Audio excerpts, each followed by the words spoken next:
بعض لوگ ایسے ہوں گے جو ڈھیروں سارے اعمال لے کے آئیں گے، ڈھیروں سارے اعمال لے کے آئیں گے بظاہر، اور لگے گا یہ تو کامیاب ہیں، لیکن اللہ پاک جب ان کی خلوت کا حساب لے گا تو وہ زیرو ہو جائیں گے، وہ جہنم میں جائیں گے، کیونکہ وہ خلوت میں برے کام کرتے تھے۔ اپنی خلوت کو اچھا کریں۔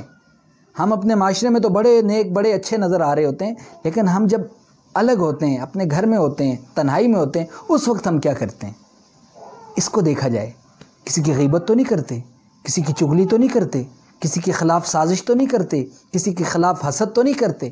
اس کو دیکھا جائے، اس کو دیکھا جائے، اور پھر اپنے والدین کا خیال رکھا جائے۔ انسان سے سب سے پہلے جس چیز کا حساب ہوگا نا، وہ اپنے والدین کے حقوق کے بارے میں پوچھا جائے گا کہ تم نے والدین کے ساتھ کیسا سلوک کیا، والدین کے ساتھ تمہارا کیسا اخلاق تھا، اس کے بارے میں پوچھا جائے گا۔ آپ صلی اللہ علیہ وسلم کی حدیث کا مفہوم ہے کہ اس پہ اللہ کی لعنت، اس پہ فرشتوں کی لعنت، اس پہ سارے جو ہے نا مسلمانوں کی لعنت، جس نے اپنے ماں باپ کو ناراض کیا۔ اپنے ماں باپ کو ناراض مت کریں،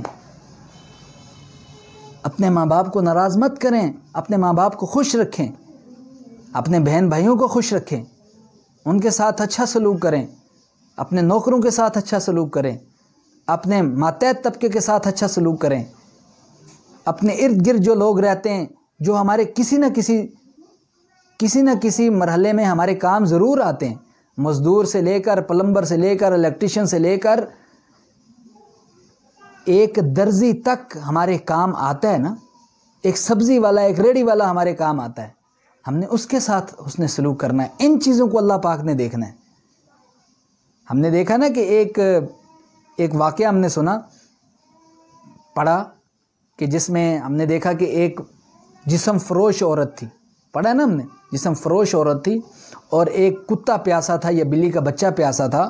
مختلف روایتیں ہیں، ایک بلی کے بچے کے بارے میں، ایک کتے کے بچے کے بارے میں۔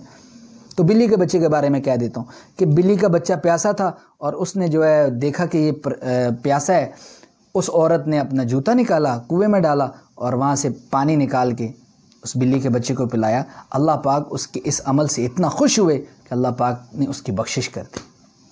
سمجھ نہیں؟ اللہ پاک یہ چھوٹی چھوٹی چیزیں دیکھتا ہے۔ اللہ پاک ہمارے ان چیزوں کے محتاج نہیں ہیں، ہماری عبادت کے ان کا کوئی اس کو اللہ پاک کو ضرورت نہیں ہے۔ اللہ پاک نیت دیکھتے ہیں، نیت دیکھتے ہیں، کس نے کیا سوچ کے یہ کام کیا۔ ایک شخص تھا، جب وہ موت کے قریب آیا تو اس نے کہا کہ مجھے جلا دینا، اور میری جو راکھ ہوگی آدھی پانی میں ڈال دینا، آدھی خشکی میں ڈال دینا۔ جب اللہ پاک اسے کھڑا کریں گے اور وہ اللہ پاک پوچھیں گے ہاں بھائی ایسا کیوں کیا، تو وہ کہے یا اللہ تیرے ڈر سے کیا، ساری زندگی جو ہے تیری نافرمانیاں کی، ساری زندگی تیری نافرمانیاں کرتا رہا، مجھے ڈر تھا کہ کہیں تو مجھ سے حساب ہی نہ لے لے، تو میں نے اپنے آپ کو اس طرح کہا کہ کون میری راکھ کو جوڑ کے مجھے بنائے گا، حساب ہی نہیں ہوگا، میرے تیرے ڈر سے کیا۔ اللہ پاک فرمائے جا تجھے معاف کر دیا، میری ڈر سے تو نہیں کیا۔ ٹھیک ہے، تو یہ چیز ہے، اللہ پاک نیت دیکھتے ہیں، نیت دیکھتے ہیں۔ تو اس کے لیے ہم نے جو ہے خیال کرنا ہے، اللہ سے ڈرنا ہے، اللہ سے معافی مانگنی ہے۔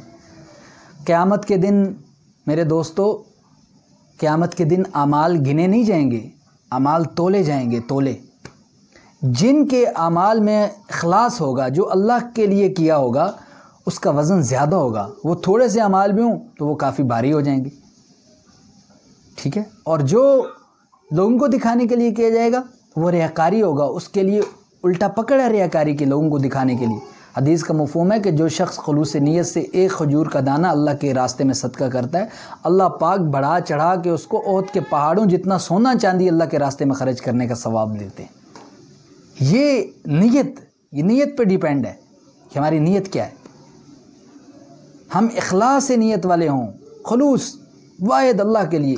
کسی کے ساتھ نیکی کریں، یہ کہتے ہیں نا مقولہ ہے کہ نیکی کر دریا میں ڈال، اس کا یہی مطلب ہے کہ جب ہم نیکی کریں تو اس کو بھول جائیں، ختم، اس سے کوئی فائدہ نہیں لینا جس کے ساتھ نیکی کر لی، نہ اس کی امید رکھنی، اللہ سے فائدہ لینا، اللہ سے فائدہ لینا ہے، اللہ سے فائدہ لینا۔ اور اللہ پاک اس کو، اگر آپ نے 1 روپیہ کسی کو دیا ہے، اللہ پاک اس کو 7 لاکھ ضرب 7 لاکھ کر کے آپ کو دے دیں، ضرب 7 کروڑ کر کے دیں، اللہ کو ہے کوئی پوچھنے والا؟ اللہ سے اس کا فائدہ لینا ہے۔ دنیا والوں سے اگر اس کا فائدہ لوگے تو گھاٹے میں رہو گے۔ بھائیو دوستو بزرگوں، اس کے ساتھ ساتھ ہم دعوت تبلیغ کا کام کرنے والے بن جائیں۔ دعوت تبلیغ کا کام کیا ہے؟ اللہ پاک قرآن کریم میں فرماتے ہیں کہ تم بہترین امت ہو، خیر امت اخرجت للناس، تم لوگوں کی طرف نکالے گئے ہو۔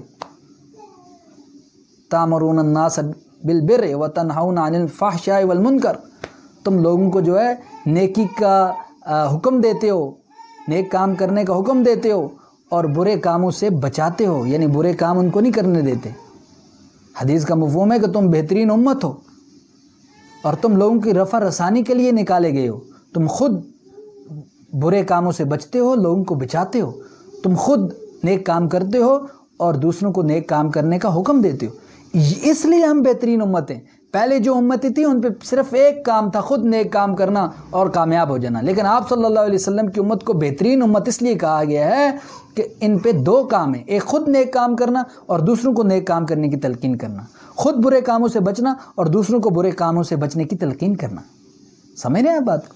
تو یہ ہمارے اوپر جس طرح نماز فرض ہے، روزہ فرض ہے، اس طرح یہ کام بھی ہمارے اوپر فرض ہے، واجب ہے۔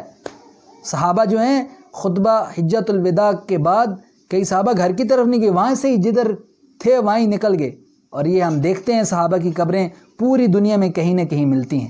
چائنا میں ان کی قبریں ملی، تو اس وقت گاڑیاں نہیں تھی، اس وقت جہاز نہیں تھے، اس وقت یہ آمد رفت کے ذریعے نہیں تھے جو آئے تھے، پیدل لوگوں نے سفر کیے، ریگستانوں میں سے نکلے، اونٹوں کی اوجڑیوں میں سے پانی پیے اور دین یہاں ہمارے تک پہنچا، ورنہ ایشیا میں آئی دین کیسے آتا؟ یہ صحابہ کی محنت سے ہے۔ تو بھائیو اس کام کو سیکھنے کے لیے گھر سے نکلنا پڑے گا، گھر سے نکلنا پڑے گا۔ وہ کہتے ہیں نا بند بستر ہو تیار اللہ کے راستے میں، تو وہ ایسے ہی ہے کہ بستر باندھنا پڑے گا۔ بستر جب تک نہیں باندھیں گے تو یہ کام سمجھ میں نہیں آئے گا۔ اس کام کو سمجھنے کے لیے بھائیو دوستو بزرگوں 4 ماہ لگانا اس کام کو سیکھنے کے لیے ضروری ہے۔ 4 ماہ لگا کے اس کام کو سیکھا جائے، پھر اپنے مقام پہ آگے پوری زندگی کیا جائے، سال میں ایک چلہ لگا دیا جائے، ٹھیک ہے جی۔ اور اگر آپ صاحب استطاعت ہیں تو بیرون ملک جایا جائے، لوگوں کو تبلیغ کی جائے، لوگوں کو اسلام کی طرف بلائے۔ باہر لوگ تڑپتے ہیں، ہماری راہ دیکھ رہے ہیں، فرض کرتے ہیں سارے ارد گرد مشرک ہیں، سارے ارد گرد کافر ہیں، ایک مسلمان ہو ان میں تو ہر وقت اس کو طنز کرتے ہیں، اس کو یار تمہارا کوئی نہیں ہے، تم ویسے ہی، تم بھی ہمارے ساتھ شامل ہو جاؤ۔ اور جب کوئی مسلمان تبلیغی جماعت والا یہاں سے جاتا ہے، اس کو ملتا ہے کہ فلاں کا ایڈریس پوچھتے ہیں، تو وہ خوش ہو جاتا ہے کہ یار مجھے بھی کوئی ملنے آیا ہے، میں بھی یار مسلمان ہوں، دیکھ لو میری بھی ایک کمیونٹی ہے۔ تو اس طرح کے بھی لوگ ہیں، ان کے لیے نکلا جائے گھر سے، ان کو ملاقات کی جائے، ان کے ساتھ وقت گزارا جائے۔ صحابہ اگر اس مشکل دور میں چائنا تک پہنچ سکتے ہیں، چائنا سے آگے تک جا سکتے ہیں، تو ہم اس آسانی والے دور میں پوری دنیا، آسٹریا تک کیوں نہیں جا سکتے؟ آسٹریا دنیا کا آخری کونا ہے، وہاں تک کیوں نہیں جا سکتے؟ جا سکتے ہیں، کوشش کریں، نکلیں گھر سے۔ یہ کاروبار، یہ ساری چیزیں صحابہ کی بھی تھی، گھر، بیوی، بچے ان کے بھی تھے، یہ سارے تقاضے ان کے ساتھ تھے، لیکن انہوں نے ساری چیزوں کو پیچھے چھوڑ کے آگے بڑھے، آگے نکلے۔